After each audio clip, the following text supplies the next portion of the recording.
আমার এখন যে কথাগুলি বলবো তার মুখ্য কথা হলো হাতি মেরে সাথী।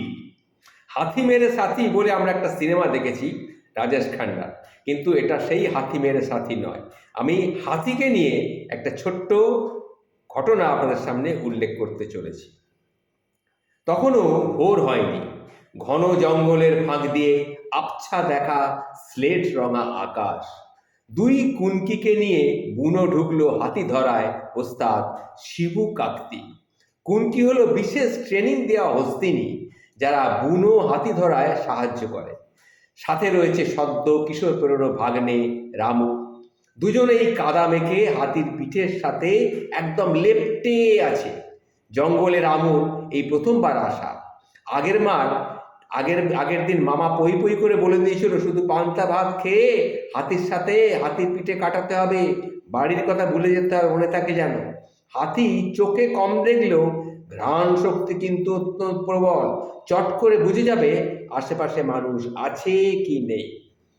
যাই হোক, আধ ঘন্টার মধ্যে নজরে এলো এক দলছুট দাঁতাল। এর খবর পেয়েই তাদের জঙ্গলে আসা। দুই কুনকি মাহুতের ইশারা পেয়ে চলে আসে সেটার দুপাশে। হস্তিসুলভ প্রেমের পরশ দিয়ে ধীরে ধীরে ঠেলতে থাকে বন থেকে বেরিয়ে যাবার রাস্তায়। হঠাৎই খেপে যায় দাঁতাল, সুর তুলে তেড়ে যায় রামুর হাতিটার দিকে। তার সেই ভয়ঙ্কর রূপ দেখে শীষ দিয়ে পালানোর নির্দেশ দেয় শিবু, কিন্তু ততক্ষণে দাঁতালটা কুনকির পিঠের থেকে নামিয়ে ফেলেছে রামুকে। তীব্র আক্রোশে সমানে পা দিয়ে ঘষতে থাকে 18 বছরের শরীরটাকে। দাহ সংস্কার সেরে বাড়ির রাস্তা ধরে শিবু, মাথা কিন্তু চিন্তাটা কিছুতেই বের করতে পারছে না। গত বছর হাতি ধরা অভিযানে এই অঘটন কিন্তু প্রথম। দিদিকে সে কি জবাব দেবে? কি ভেবে সঙ্গীদের এগিয়ে যেতে বলে অন্য রাস্তা ধরল। একটু পরে এসে দাঁড়ায় পরশ মহান্তর বাড়ির সামনে। কড়া নাড়তেই দরজা খুলে দিল তার মেয়ে দুর্গা।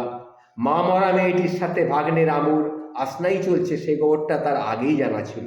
সরাসরি জিজ্ঞাসা করলো, কাল রাতে রামু এখানে এসেছিল? প্রথমে না বলার পরও কড়া হাতে চড় খেয়ে মেয়েটি ঘাড় নেড়ে বলল, হ্যাঁ। মামার সাথে হাতি ধরতে গিয়ে যদি আর না ফিরি? রামুর এই আকুল আবেদনটা ভুলতে পারেনি দুর্গা। ভেসে তাই দুজন যৌবনের জোয়ারে, আর তার চরম মাসুল দিতে হয় বেচারা রামুকে। অন্য কেউ না বুঝলেও হাতির ঘ্রাণকে কিন্তু তারা ফাঁকি দিতে পারেনি।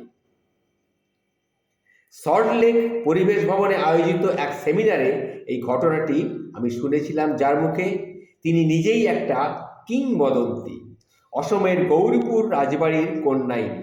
ছোটবেলায় পুতুলের বিয়ে দিয়ে নয়, বরং হাতি বাঘসহ বিভিন্ন হিংস্র পশু শাবকদের সঙ্গে একা খেলেছেন, বড় হয়েছেন। বিশ্বের প্রথম এবং এশিয়ার একমাত্র মহিলা মাহুত এবং হস্তি বিশেষজ্ঞ। বিগত 50 বছর ধরে এই কাজে তার নিবেদিত প্রাণ।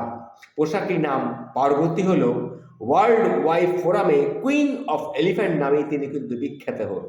চিনতে পারলেন না তো? আমজনতার কাছে ইনি অপরিচিত হলো। এনার কাকা এবং বড়দি ছিলেন বাঙালির ঘরের মানুষ।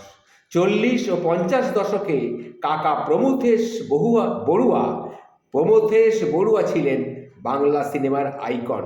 রেডিওতে ছায়াছবির গানের অনুষ্ঠানে মাহুত বন্ধুরে গানটি অনেকেই কিন্তু এখন ভোলেননি।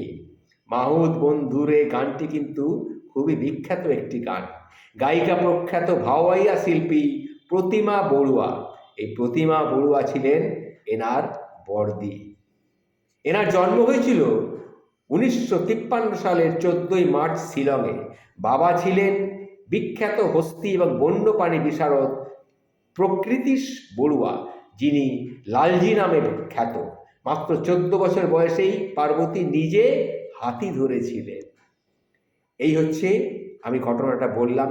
এখন ভারত সরকারের আইন অনুযায়ী যদিও হাতি ধরা বা শিকার করা নিষিদ্ধ, তবুও বিভিন্ন জায়গা থেকে হাতি খেদানি বা মাহুতের প্রশিক্ষণ দেওয়ার জন্যে এখনও ডাক আসে, এমনকি দেশের বাইরে থেকেও। বেশ কয়েকবার আমাদের রাজ্যেও তিনি এসেছেন। পুরুষদের একচ্ছত্র এই জগতে তিনি কখনো স্বাচ্ছন্দ্যের অভাব বোধ করেননি। কিন্তু এই বিশাল প্রাণীগুলোর ভবিষ্যৎ কী? আমরাই তাদের এলাকা দখল করে নিয়েছি, তাদের চলার পথে ট্রেন লাইন বসিয়েছি, ট্যুরিস্ট লজ করেছি, ক্ষেত বসত সব তাদের থেকে কেড়ে নিয়েছি, আমরা সেখানে আমাদের ক্ষেত বসত গড়েছি। সুতরাং তারা আজ কোথায় যাবে? এই হাতিগুলো আর কোথায় যাবে এখন বলুন তো? এরাও তো একটা প্রাণী, এরাও তো পৃথিবীর একটা প্রাণী। মানুষ যেরকম পৃথিবীর একটা প্রাণী, হাতিও তো পৃথিবীর একটা প্রাণী। তারা কোথায় যাবে বলুন তো?